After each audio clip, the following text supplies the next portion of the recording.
ভিডিওতে আপনারা যে ভিডিওটা দেখতেছেন সেখানে মারধর করা হওয়ার কারণটা হচ্ছে এখানে যাত্রীদের অতিরিক্ত নেওয়া হয়েছে।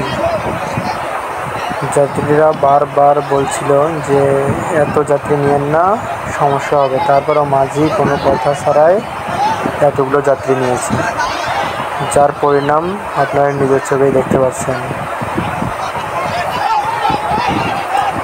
কিছুক্ষণের মধ্যেই এক যুবক এসে মাঝিকে মারপিট শুরু করলো।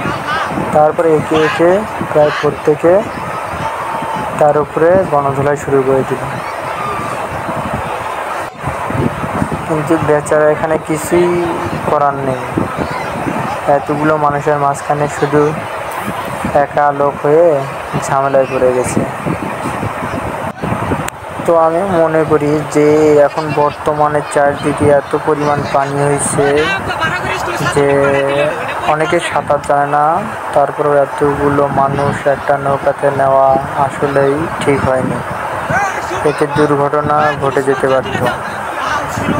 নৌকাটি ধারের কাছেই ছিল, ঘাটের কাছেই ছিল বলে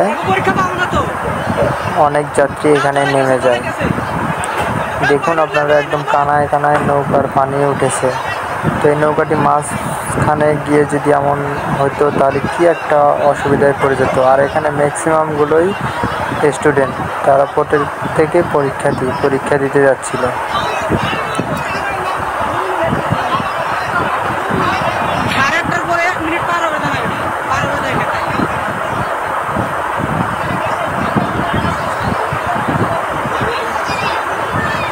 শেষ পর্যন্ত যাত্রীগুলো একে একে নেমে যায়।